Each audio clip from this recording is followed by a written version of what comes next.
Good afternoon, everyone, and welcome to today's webinar hosted by the Digital Poverty Alliance, this time focusing on Connected Together, practical support for the digital landline switchover, sponsored by BT. For those of you who are perhaps new to Digital Poverty Alliance webinars, haven't come across the DPA before, we are a national charity. We work across England, Wales, Scotland and Northern Ireland. And we bring together government, whether that's local or national, business, big or small, charities, community-led, or again, national, education trusts, health trusts, food banks, anybody with a shared goal of ending digital poverty once and for all within the UK. And we do this both through advocacy and direct help for people. And I think actually today's webinar is going to be a bit of an opportunity for us to think about actually how both of these fit together, how we ensure that we have the national landscape that works for people, but also how we get into really supporting individuals within our community deal with digital changes going on in their home. We're going to come into some set piece questions in a moment, but I'm just going to ask our panelists to introduce themselves first. So Sodhi, could I ask you to go first? Yep. Hello, Elizabeth, and hello, everyone. My name's Sodhi Dhillon. I'm from BT. I work in the digital voice engagement team. Fantastic. And Sarah? Hello, everybody. Nice to meet everybody. Thank you, Elizabeth and Sodhi. I'm Sarah Clegg, and I'm the Corporate Partnerships Manager at RNID, which is the Royal National Institute for the Deaf. Fantastic. And of course, we do our webinars live because it is always great to hear from people in the moment. And part of that is if you are on live, getting involved. So please do use the chat function to just say who you are, whereabouts in the UK, or indeed further afield you are, and what your organisation is. Do feel free to keep that chat lively throughout the session. And if you have questions, we will be aiming to take questions towards the end of the hour. There's a little Q&A button down at the bottom of the screen. Do click on that, pop your questions in there. Feel free to do that throughout the chat that we're going to have. So, Sodhi, I'm going to come to you first just to orientate us. So, in really plain terms, what is the landline switchover and why is it happening now? Sure. So the landline switchover is the change in the way landline phones work across the UK. So we're moving from what has been a resilient, up to now reliable analog landline service to a digital landline service. So going forward, pretty much all landline calls will be made over digital lines, which will use broadband technology in the main, but not for everyone. That, I think, is really helpful. And 3 million UK households have already been switched, and there's a growing number of countries that have moved on from their copper networks. What have some of these earlier transitions revealed, both whether that's around communication, customer confidence, the technical realities of switching millions of people onto a new system, and how has that shaped BT's next steps? Sure, it's a really good question, and yeah, it's very difficult. We're very encouraged that, we BT alone have got over 3 million customers now switched to a digital landline. Just to put it in context, we actually have been moving customers to digital landlines since 2018. So we're quite far advanced in the program. And we're very focused now because in the UK, we need to complete the landline switchover before the end of January 2027, which is when Openreach, who are part of BT but operate as a separate entity providing the network, they intend then to switch off the analog phone service from the end of January 2027.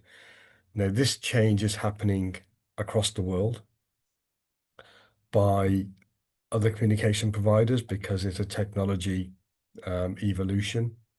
We don't want to make this change, but the old current analog network isn't fit for purpose anymore. Faults are increasing year on year. The parts aren't available to maintain this network. The spares aren't available, and it's not fit for the way people communicate today. So around the world, countries are retiring their analog phone networks. We're not the first, won't be the last. Many other countries, especially Europe, France, Germany, even across far afield as New Zealand, Japan, they're all either well in the stages of completing their switchovers or have already completed. And the good thing for us was because some of these providers, countries had already started, they shared their knowledge with us. So we did a lot of fact finding before we started this program, and they helped us understand the challenges.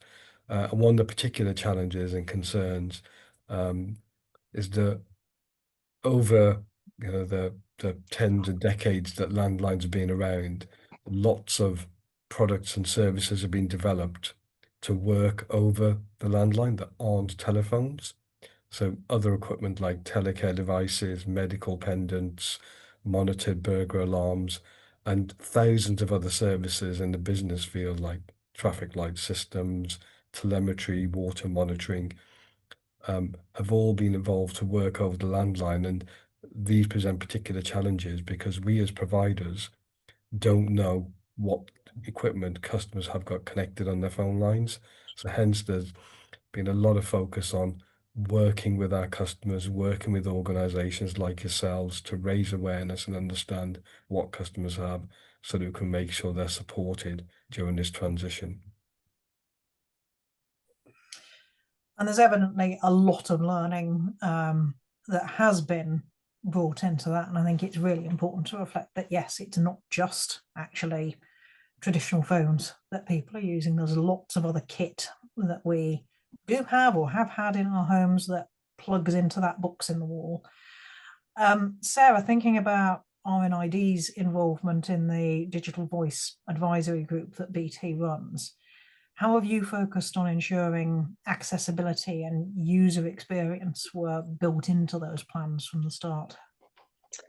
Yeah, I think first of all, I think it's fantastic of BT to actually have such a group. Really reassured us that they were taking the needs of vulnerable customers seriously. And we had the opportunity to work with BT, but also alongside other charities and organisations to contribute to the project and to really know that we could make a difference to BT customers who had hearing loss. And that's a really good thing, really positive thing. We had a number of people from our organisation, such as our technology lead, we had UX experts, we had policy people from our policy and inclusion team, all join to contribute. And so those experts were able to really support BT in, as Sodhi said, this is in what is a huge transition, and we could contribute our expertise in-house with the people that are in our vulnerable community. So just a couple of things that actually were action. So this wasn't just a lip service or action. This was actually something that BT took seriously, and they listened to us and they actually acted upon our advice. So things like the messaging, ensuring that the wording was clear and correct. We suggested that all initial communications, for example, were physical and not digital. Another example was that we defined the use of illustrations to explain the switchover in those communications.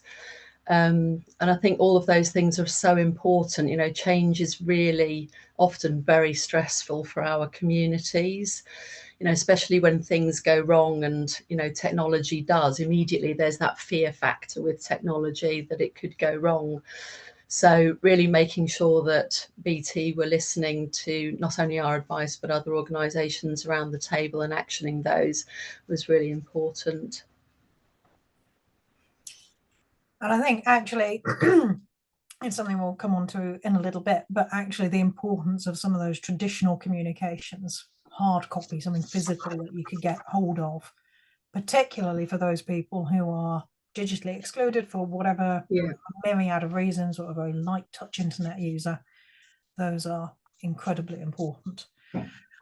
Of course, we are talking about BT today, and we're talking about the digital voice rollout that belongs to BT. But Sodhi, just to touch on, what if someone actually isn't with BT? Do you have a sense of how other communication providers are approaching their rollout and their support for customers?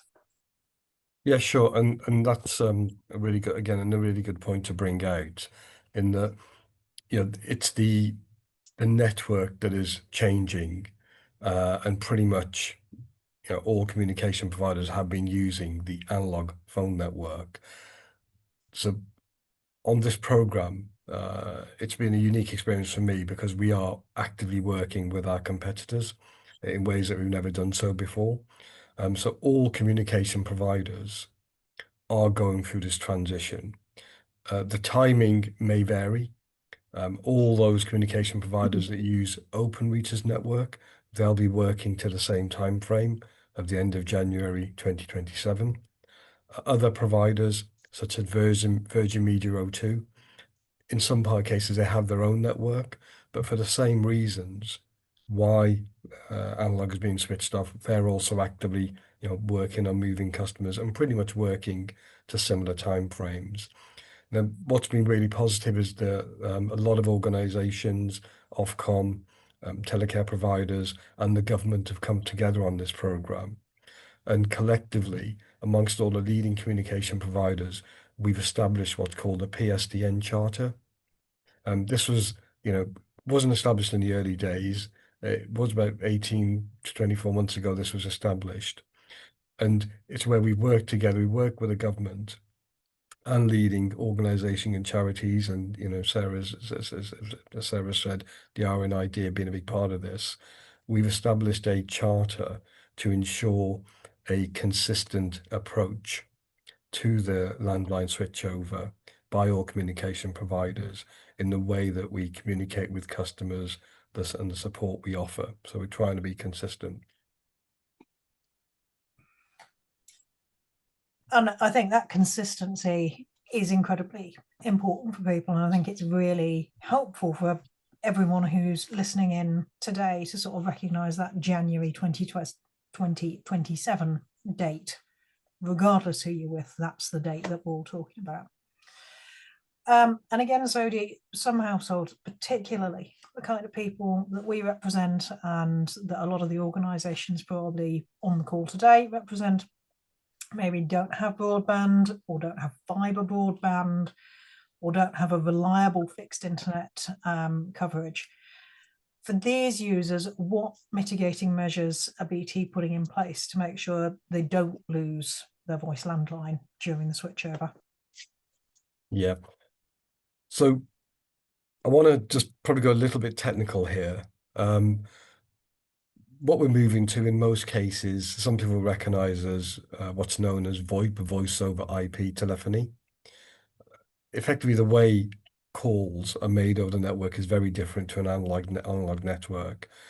So for customers that have got broadband, the landline services move to work over that broadband connection. It does need to be a certain type of broadband, but that's in a detail. I'll come on to that later, potentially. But for those customers that already have broadband, it's relatively simple to move the landline to work over that broadband connection. Now, every customer doesn't have broadband, or they might not all have the right type of broadband, as in terms of stability and speed. Now, we, along with a small number of providers across the UK, do have what's called a universal service obligation. So we have to provide every customer with a landline service, and pretty much all the United Kingdom except Kingston upon Hull, where KCOM have the USO license in that area. So what we're going to be doing is any customer that doesn't have broadband, we will be providing another technical solution that will allow them to continue using their landline. So it is converted to digital. Now, it doesn't mean a customer is going to be forced to take broadband or not. In some cases, we might have to provide a type of broadband service, but very much for a lot of customers, we will be moving to a product called a dedicated landline service, which is where the landline is converted to digital at the exchange. So we don't actually need to make any changes in the customer's home, or the customer doesn't need to reconnect any equipment, but the change is actually made at the exchange instead. And it's important to understand that that is something available, because I think, and we'll come on to misinformation in a little bit, but people having that understanding that actually, if you don't have broadband now, you're not necessarily going to have broadband is really important. And of course, I think Sodhi as well, people who have additional needs can register for extra support. How does that work with BT, and what can they expect once they've done that? Yes, Elizabeth, and I think it's worth me clarifying, just in case people aren't aware of why some people need extra support, because it comes in the detail of how what the change involves. Now, unlike some changes that have happened over the many decades with landlines, this is a once in a lifetime, once in a generation change, and unfortunately, pretty much every customer does have to take action, because for all those customers that have got broadband, they're gonna actively have to reconnect existing telephone equipment. Even customers that are landline only, where we make the change at the exchange, they still need to be aware of this change happening, because there will be some disruption for their service. And we can provide extra support in most cases.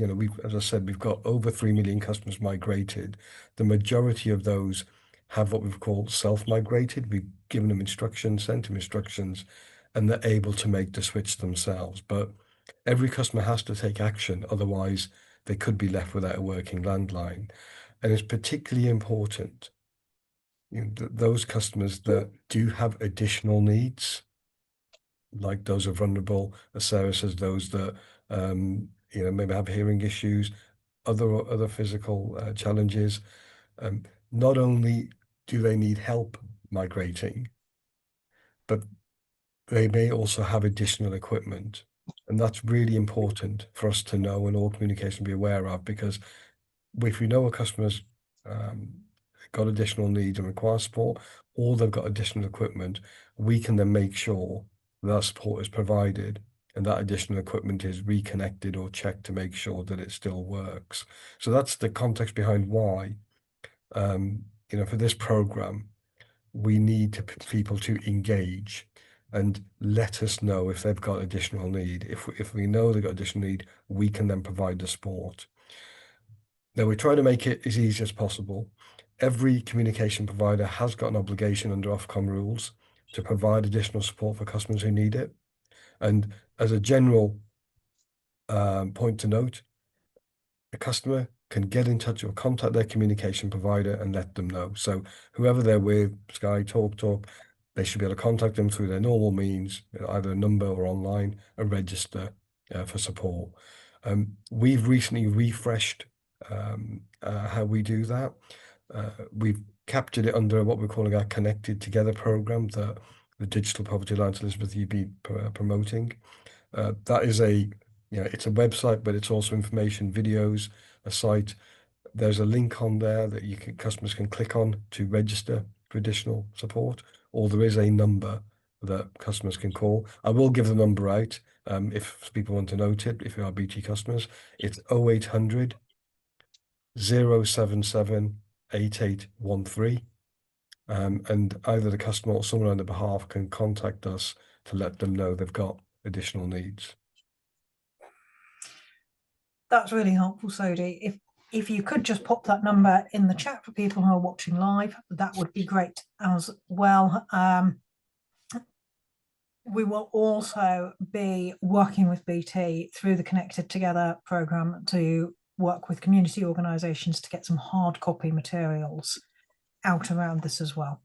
We are acutely aware as the Digital Poverty Alliance that there may be people who provide that support to others who are also experiencing digital poverty. So we will be circulating information soon on how you can apply for that hard copy pack too. So from an RNID perspective, this communication point is incredibly important. It's probably the biggest action that we're looking for people to take coming out of this webinar, is that everyone has to take some kind of action, particularly if they need additional support. How are you seeing communication about that process reaching people, in your case with hearing loss? How are they receiving that clearly and accessibly? Yeah, I think so. You know, BT had all their communications, many of which were great and really positive. And again, one of the reasons why we are involved is to feed back what is effective and how we can better include people within the deaf community. And so we conducted a review with our policy advisor and our tech lead of that customer journey and of those communications, so that we could really interrogate what was actually being communicated and how effective that would be to include our community. So, for example, we suggested references to assisted technology, such as amplified phones. The big question would be from our community is, are they impacted by the switchover? So making it clear that's actually how you do that, making it clear when the deadline is to respond, that people aren't just leaving it and thinking, well, I'll do it next week, I'll do it next month. Signposting alternative methods of contacting BT, such as the video relay service, for example. So making sure that people are aware that there are actually different methods in which you can communicate and get BT's support. BT had explaining videos, already translated into BSL, but really sort of surfacing those and bringing those to the fore. So they were really obvious and, again, easy to access for our community. And, really demonstrating that and demonstrating clearly that customers with disabilities or specific communication needs would qualify for further support, and also what that would look like. So from our perspective, it was really just interrogating those communications and making sure that they were all inclusive and including our community, very visible and clear and accessible. And again, that's such a helpful reflection. There's all sorts of reliable information out there, but often you have to know it exists. And I think Yes. this is a great role that charities and local authorities can play in a fairly light touch way of just being aware of what there is and how to signpost people to the help that already exists, rather than trying to reinvent it. Yeah, absolutely. So you touched on telecare, you touched on some of the different devices that get plugged in to the copper network. Many people do rely on those telecare devices and their pendant alarms. How can the engineer testing process support that if BT are aware that this is an issue for somebody? And what happens actually if it doesn't work on the day, if the engineer finds, oops, this isn't a goer? Yeah, so this is a new capability that we've developed in conjunction with Openreach and other communication providers. So traditionally, there's what we call a demarcation point of the network, which is the phone socket for simple state, where up until then, it's our equipment. Anything in the customer's home is the customer's equipment, and our engineers have never normally been involved or taken responsibility for connecting that. With this program, I think we all recognise the importance of going further. That wasn't good enough. So the background is, before I go into the process, but we've done a lot of work with local authorities and telecare providers, and thanks to those that have been working with us and sharing data to help us identify which of our customers have got telecare equipment, pendant devices, push button devices. We've carried out some pilots over the summer, and we now have a launch process whereby Openreach have trained their engineers to recognise and work with telecare equipment. If I step through the engineer migration journey that we've now got in place for customers identified as having telecare.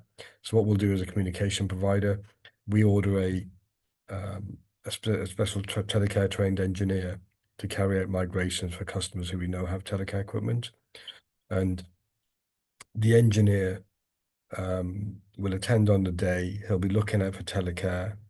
He will test it first by making a call to the telecare alarm receiving center to let them know that he's there to carry out a migration.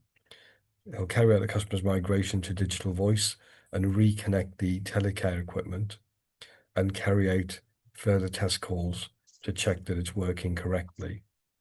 It also, where successful, they'll also install a battery backup unit. So there is some resilience provided for that telecare device because it's connected over our digital voice service.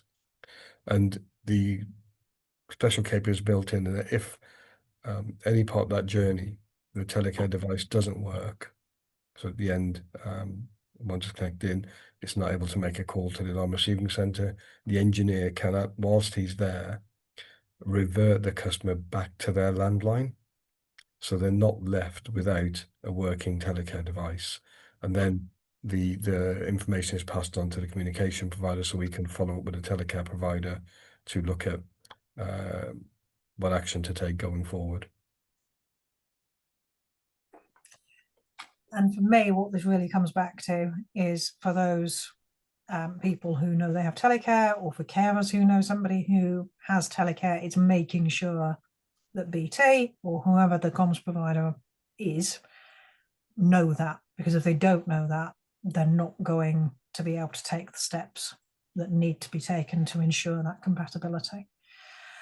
And of course, the other thing that crops up very commonly, it's something we are very concerned about at the DPA. It's come up a number of times on the chat, are power cuts, because of course the way phones work over digital is entirely different to how they work on the existing switching network. How do these battery backup units work? What is a hybrid backup phone, and who is eligible to receive these? It's a particular concern, especially for customers that are in areas where sadly they still suffer from regular power cuts. Again, I think a lot of people will be aware, especially those that are impacted by this, but even the current phone network, it relies on power for things to work. But if you're on what we call analog connection, you've got a piece of wire connecting you to the exchange, sometimes through green cabinets or the exchange itself. Now, if the power goes off in your own home, because you've got that line connecting you to the exchange and through cabinets, generally those cabinets have some battery backups in them, and not all, but some exchanges have battery backup. Larger exchanges will have diesel generators. So at the moment, in the older network, if there's a power cut in your own home, generally that landline stays powered. So if you have a corded phone, that should still work in a power cut. Cordless phones today don't work in a power cut. But with the digital landline service, one, because it's a digital signal, and two, because in many cases, we're connecting customers' homes with fiber. We can't send power down the line. So that does therefore rely on the customer's broadband hub or router being kept powered up in order to make or receive calls. So we recognise that Ofcom recognised this, and they've issued guidance to all communication providers need to provide what they call a resilience solution, so that customers can still make calls in the event of a power cut. And they've arbitrarily, well, not arbitrarily, they've done a lot of work with the power companies, and they've suggested that this equipment, the backup equipment, should last for at least 1 hour. So as communication providers, we're providing a range of solutions for those customers that need backup. We BT provide 2 types of solutions. One's a hybrid phone, as you correctly called that, Elizabeth, and that is simply a backup emergency phone that has a battery built in. And in the event of a power cut, that phone can connect to the mobile network. Okay. And that then allows both incoming and outgoing calls. It comfortably exceeds Ofcom's 1 hour. But of course, we'll only offer that to customers where we know they've got sufficient mobile coverage. Where customers don't have sufficient mobile coverage, or we know they have, for example, telecare equipment, we will always provide a battery backup unit. That's a small battery that's always connected in line with the broadband hub. And it ensures that if there's a power cut, it automatically kicks in and allows the broadband hub to be kept working for a couple of hours, so customers, again, can let someone know or make calls or receive calls during a power cut.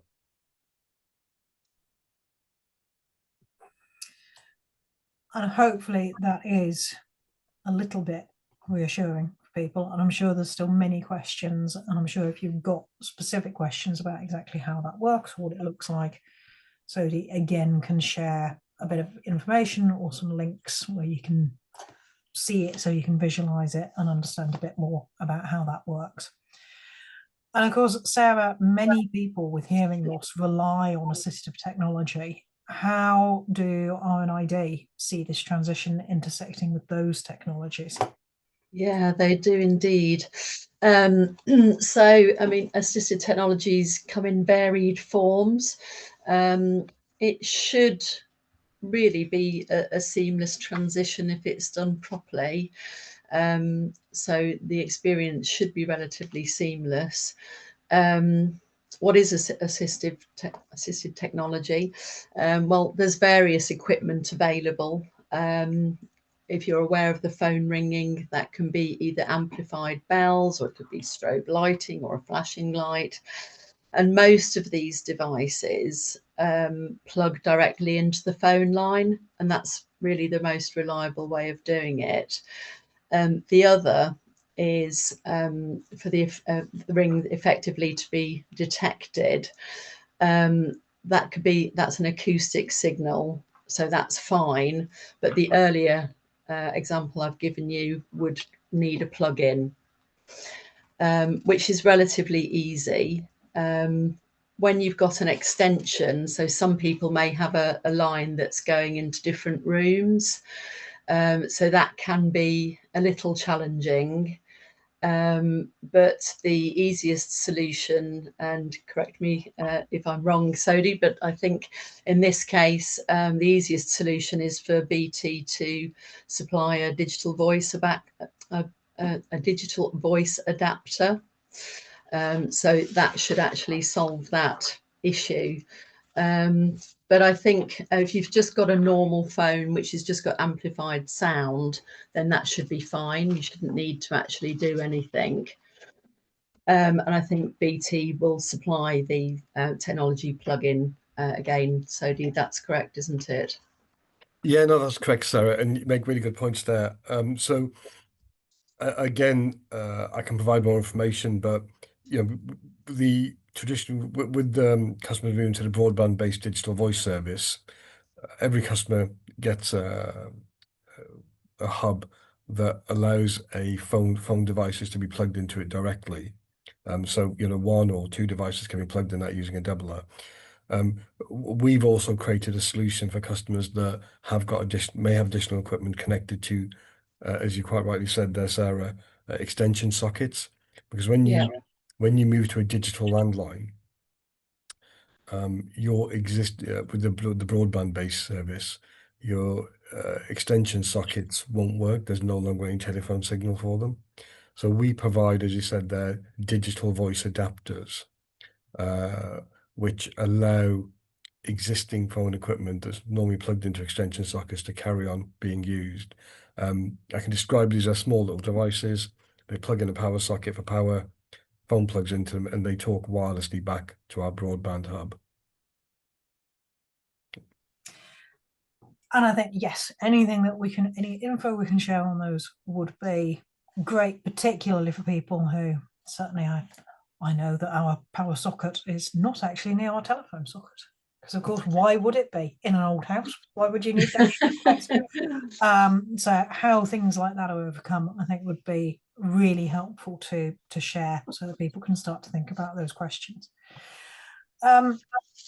It feels like these free engineer visits really are actually incredibly critical. They are a key reassurance for making sure people have got what they need, working in a way that actually works for them and provides them with the security that they have these services for.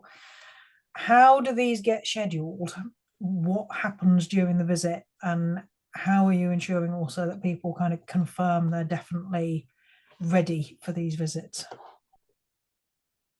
Yeah, so we when we contact customers to switch them to digital voice, as we pointed out, we send physical correspondence, so a letter or a postcard, and that has clear instructions, step-by-step guides on what customers need to do.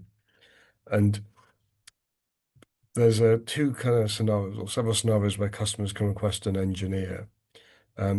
If we know you're vulnerable or have telecare, so hence for additional needs, we will automatically invite you to book an appointment. So you're sent a letter, at least 28 days notice, to say we're getting ready to switch your service within in the next 28 days. And those customers will be waiting for them to book an appointment. So we won't go ahead until they've booked an appointment. So generally what happens is you send out the letter, we'll send out reminders. We may also call if we haven't heard back from the customer in around 2 weeks, but very much any customer identified as being vulnerable, have additional needs, telecare, we will not go ahead until they've been in touch to book an appointment. We try to make it as easy as possible. So depending on if customers also opted in for online communications like email or text, we'll also send links there, as they can click on a link and select an appointment that's convenient for them. In some cases, we may suggest an appointment, but again, wait for the customer to confirm that they're happy to accept it before we go ahead. So in all cases, those appointments, there's full interaction with the customer, and this is part of the reason why we do need everyone to be engaged, and we want customers to look out for those letters and importantly respond to them so that we can get the engineering booked. Where we don't know if customers are vulnerable, we don't have any indication if they're vulnerable or require extra work. On the correspondence we send them full instructions on how to make the switch. But what we do is we still give customers an option to book an engineer if they'd like. So if they're not comfortable carrying out the work themselves, they can still book an engineer, and in most cases that'll be free of charge. So it's absolutely vital that people are taking this message away. Let BT know so that we can make sure that these are proactively scheduled in.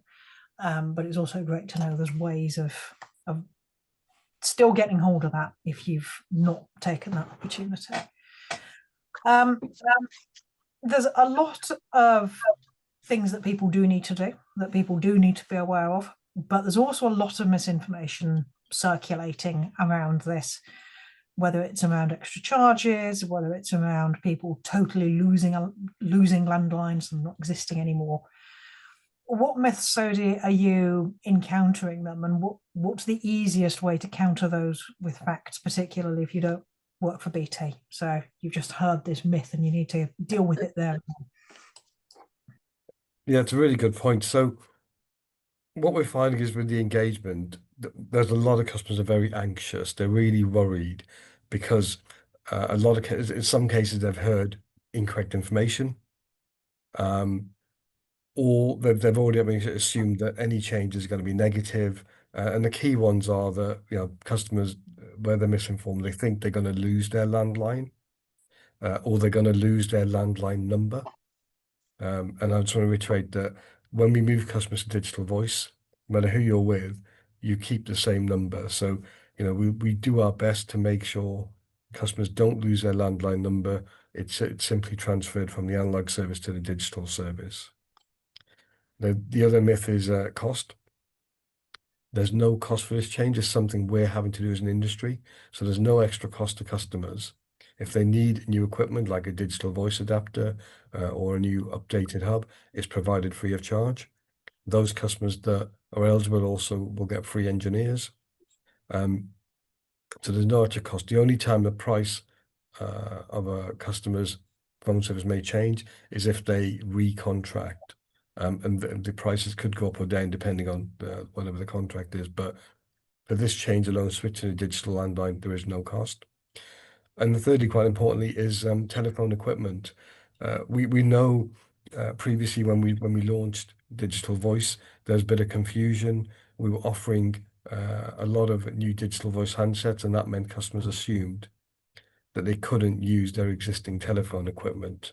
So we've improved our processes and communication because that's been some key feedback. Over 99% of existing telephone equipment is compatible with digital voice. If you've got a phone that's tone dialing, so when you dial numbers, you hear a tone, or with push buttons, you hear a tone, and it can be unplugged from a wall socket, generally they're going to be compatible. So that was a key myth, just to summarize those, that customers don't lose their landline number. It doesn't change. There's no cost. And, over 99% of existing telephone equipment is compatible.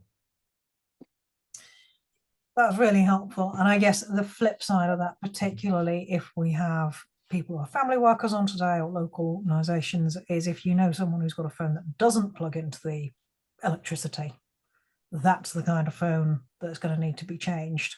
And presumably that's the kind of thing to speak to your engineer about when they come out and...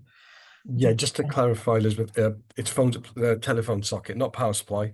Not power supply. Yeah, no, there are phones that are... a lot of modern phones do have a power supply because they have additional features like displays or anything and that need working. But there are phones that don't have a power socket. They are purely powered off the landline. They are still supported, so they continue to work. Some people might recognize this, but a lot of the older phones, particularly the old dial ones, they were what we called hardwired into the phone network. So there wasn't actually a telephone socket on the wall. They were kind of wired in the little junction box. But that I'm talking about decades old phones. But most modern phones, on the end of that phone cable is a plug plugged into the phone socket, and as long as that can be unplugged, they're compatible.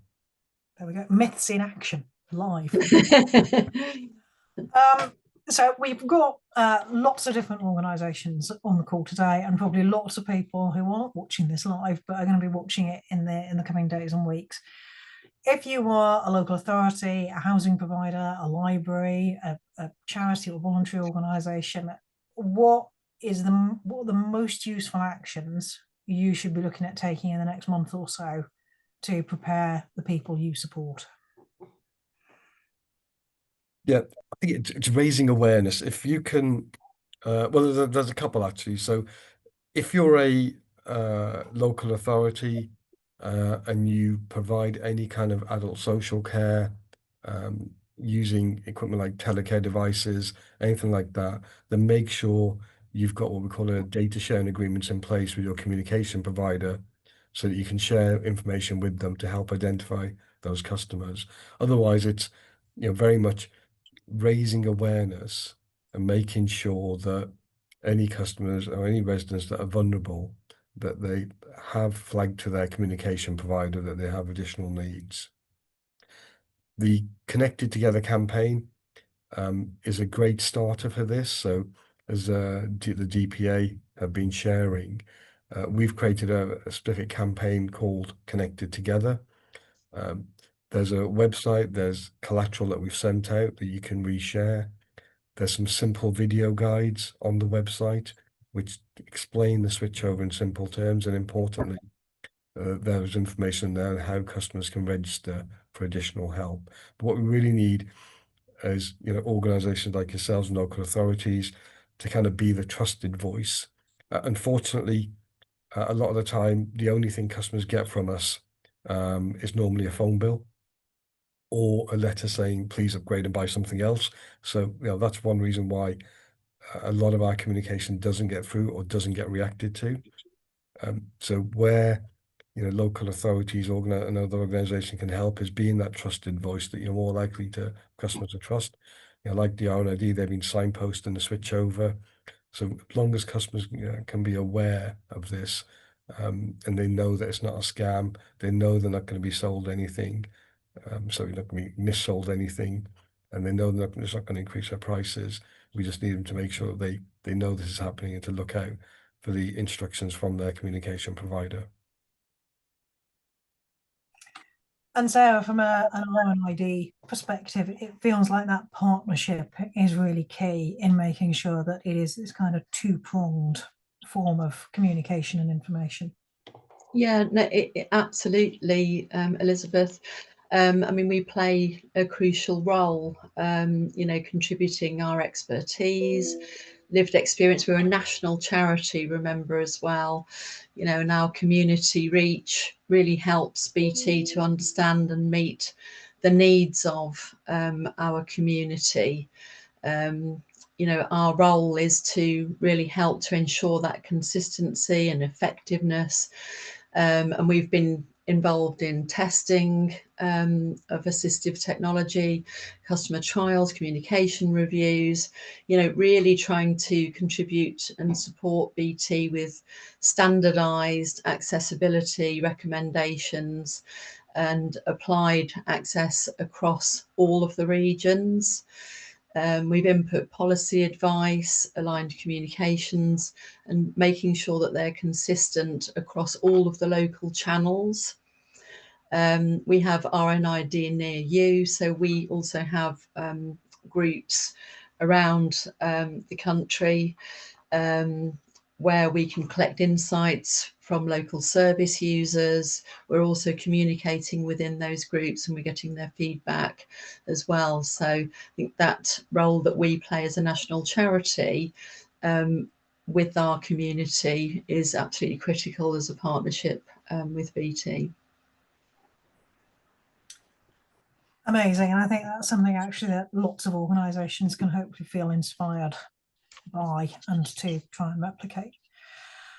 And of course, there are communities that face additional barriers. So maybe they're rural areas, maybe they are mobile hotspots, maybe they are residents who do have limited power resilience. We know there's areas that are much more at risk of power cuts. How are you at BT approaching those contexts, Sodhi? Yeah, so as a wider programme, we are part of EE as well. And we know lack of mobile coverage is a concern because so many customers are reliant on their landline and they may have no other way of communicating. We are continuing, as are other mobile companies, to expand mobile coverage. So we had 500 hotspots installed over the last year, focusing on rural areas. We're going to continue to put more and more hotspots in as we go forward. The network itself, what we're also doing as part of this program, not directly linked, but doing at the same time, is Openreach are trying to connect more and more homes to fibre. What it means is a lot of customers now have what we call fibre to the cabinet broadband, where the connection from the exchange to the green cabinets in the street has been changed out to fibre. That provides a much more resilient and reliable and better, faster broadband access technology for customers. But what we're increasingly doing, is bringing fibre to the home. So I think they've got about 50 million homes already connected to full fibre. So that's where the fibre is running from the exchange all the way to the home. So that provides a reliable connection, access to faster broadband speeds for those who want them. But importantly, it doesn't degrade, it doesn't get affected by bad weather. So we see far less faults on the fiber network. Now, we know that not every customer has got access to fiber broadband, and also customers are still in areas where there isn't mobile coverage. Where we know fiber's coming, we're holding off and moving customer digital voice once they're on full fiber, because we can then connect them up and bring it in free of charge. But for those customers that, fortunately don't have fiber broadband, they're still on what we call the old ADSL wired broadband connection, we will still be moving them to a digital landline, but we'll do it in a different way that doesn't rely on their broadband. So those customers, again, we'll be contacting them, we'll be arranging engineer visits, who will move the customer's landline part of their service to our dedicated landline service. So it's using a direct connection to the exchange and then on a digital network, and therefore isn't relying on a poor broadband connection. And we have so many Q&A, so I'm just going to ask you each one more question. I'm going to ask for the 10-second reply to this question. We're looking to January 2027, which is just over a year away. First of all, Sodhi, for BT, what does success look like for your customers who are most at risk of exclusion? So very simply, every customer safely migrated to a digital landline. And Sarah, same question for accessibility and inclusion across the sector. What does your success look like at RNID?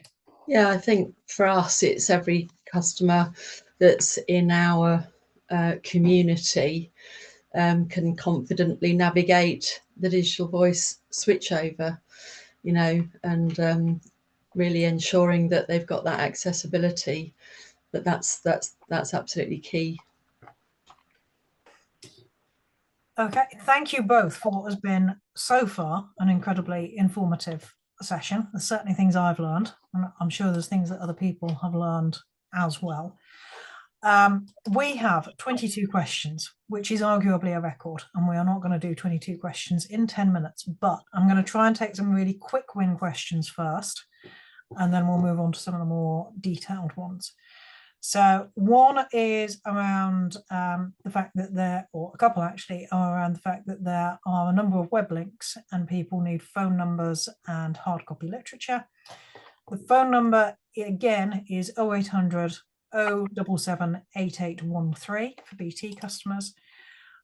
We are also being supported by BT to provide some hard copy fact sheets around this, which will be available hopefully later on this year.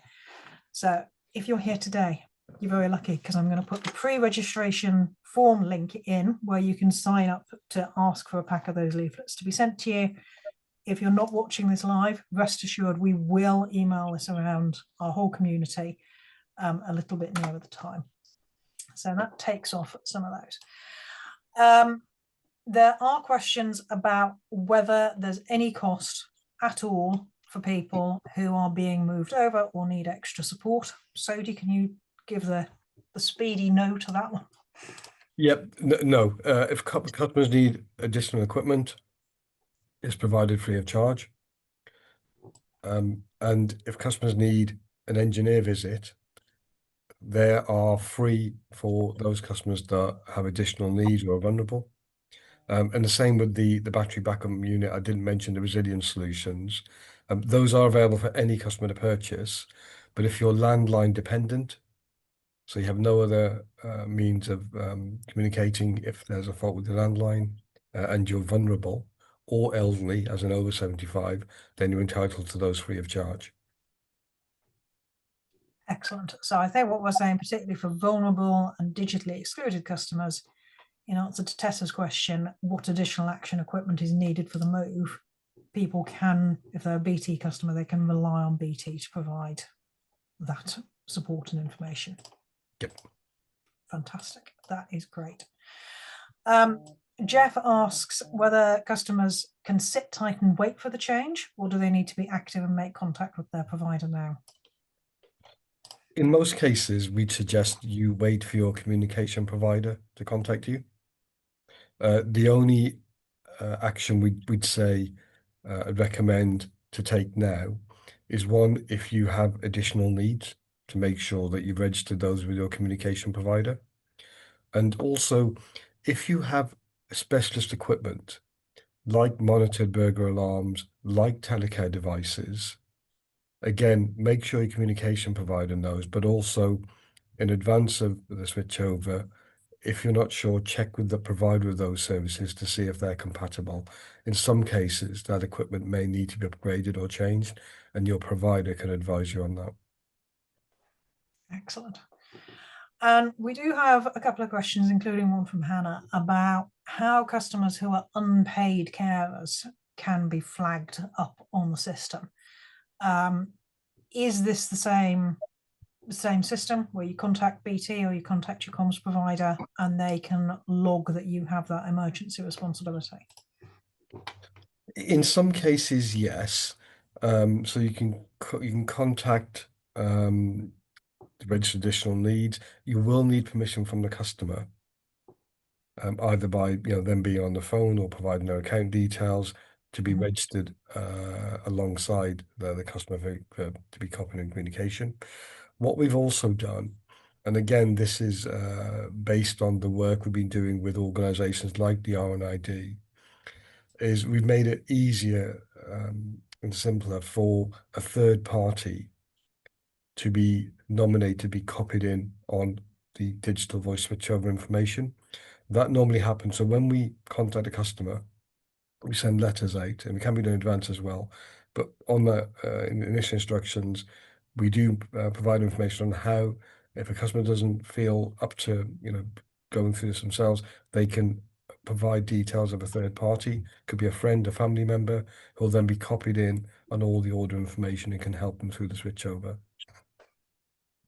Fantastic. And Andrew asks around older people who perhaps have never needed to use a hub before, maybe now there's Wi-Fi passwords.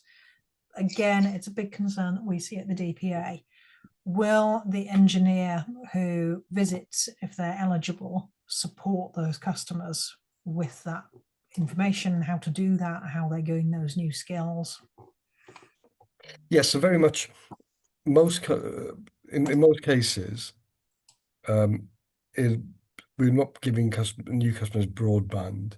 Customers will already have broadband, but where they're being switched to digital voice, if their hub is being replaced, then the engineer will set up their existing equipment to work through the hub. Okay, I mean, engineers have been trained. They're humans like us. They will provide extra support where customers need it. But very much so, yeah, we provide engineers. We also have non-open reach engineers called home tech experts. In some cases, we may send them, but they will make sure that not only is the digital voice set up, but any other additional equipment that's impacted is also set up as well. Excellent. And again, there's a few questions, too many to name check, around what happens if broadband fails, what happens if there is a power outage that is longer than 2 hours, or what support is then in place if that occurs? Yeah, so I mean, this situation occurs today. We're not in a new situation, and we do call out. Most customers these days have mobiles, so where possible, make sure if you are impacted by this, if you've got a mobile, make sure that's always charged and ready to use in an emergency. But that's why we're providing the resilience solution. So if there's a power cut, that's where we're providing the either the hybrid phone or the battery backup unit. So then you are able to continue to make calls in a power cut, for several hours in cases. Our newer battery backup unit, it's been further enhanced based on feedback where customers are in longer duration power cuts. Again, a short time to explain, but it does have a feature whereby it can reserve capacities that can be then used if a power cut is going on for several hours or several days. And I think there's a lot of people who will be extremely interested in that, especially given the change from phones that work over the copper network to phones that need that electrical supply. And I just want to, sorry to interrupt, also flag, I know there's a lot of questions about power, but the power company, we've been working with the power companies. They are obviously improving their networks daily. And some customers might be aware there's also a scheme called the Priority Services Register. So if you are vulnerable, you can register with your energy provider on the Priority Services Register, so they can then ensure that you're informed and prioritised for repairs. And in some cases, backup is provided when you're without power. And again, that's really important to make sure that people you are working with, if you're listening today, make sure that people know there's these things that they can take advantage of. There is that support out there, but a lot of people don't realise it. So get people registered for the things they're eligible for. And I'm going to bring a last question from Swain, because I think it's an interesting place to finish. That, we've been heading towards the digital switchover for a little while. The deadline was extended from this year, 2025, to January 2027. Swain says that the approach taken by BT and competitors over the last year or so has been great, perhaps wasn't so good before. Have you been analysing how the new approach is working from the point of view of users and whether it's meeting their needs? We very much have so. We focused on migrating for the easier customers. We know that a lot of the customers left now require extra help, and that's why we've taken our time and we deliberately phased the migration in this way, because we are relying on organizations, local authorities, charities, friends and family to help the most vulnerable customers in society through the switchover. So with the Connected Together campaign, we're also reaching out to the children, the grandchildren of customers who may be elderly vulnerable, so they can be supported. We provide regular feedback to Ofcom on migrations and complaints. Where we've introduced new services, new processes, we've been doing pilots and following up with calls to customers after migrations to gauge their feedback and the success of them. And we're continuing to work with organisations like yourselves, the RNID, the RNIB, through our Digital Voice Advisory Group, to constantly be reviewing, making sure that our communication processes are right for customers. Yeah, can I just jump in as well from our perspective? We're obviously just one charity and one community within the nationwide audience here that needs to be looking at the switchover, but we have regular meetings, regular assessments as to, are we meeting the needs of our community? Any feedback is taken on board. We're looking at numbers, we're looking at how we reach the community, can we reach them further, what that level of reach is. So we're constantly on a fortnightly basis. So this isn't just, this is a very, very regular process that's in place that monitors certainly the reach within the deaf, hard of hearing and tinnitus community.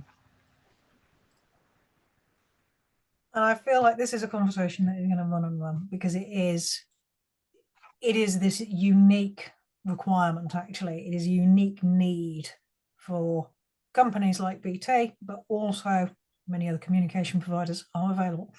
And charities and local authorities and families, grandchildren, nieces, anybody, to be getting involved and making sure that everyone has the help that they need for that safe migration by January 2027. We can't risk people being left behind on this, and there is so much support that is out there to make sure that nobody needs to be. There is no affordability barrier around this one. In 3 years of hosting these webinars for the DPA, I have never allowed one to run over. So you've broken my track record. I'm very upset. But it's a big conversation, and I'm really glad we were able to cover so much ground today. If you want some of these hard copy fact sheets, do watch out on the DPA mailing list to make sure that you can sign up to receive those posted out to you later on this year. We will gather up the remaining questions and see if we can get Sodhi and Sarah to take a look at those and get bits of information out to people as needed. Your first point of contact should always be your communications provider, but if for some reason you're really struggling, you've tried that, you've tried everything, please do get in touch with us at hello@digitalpovertyalliance.org, and we will do what we can to try and support that journey with you. So I'll just give 10 seconds each. I'm going to start with Sarah for a change, and then to Sodhi with a final word from today.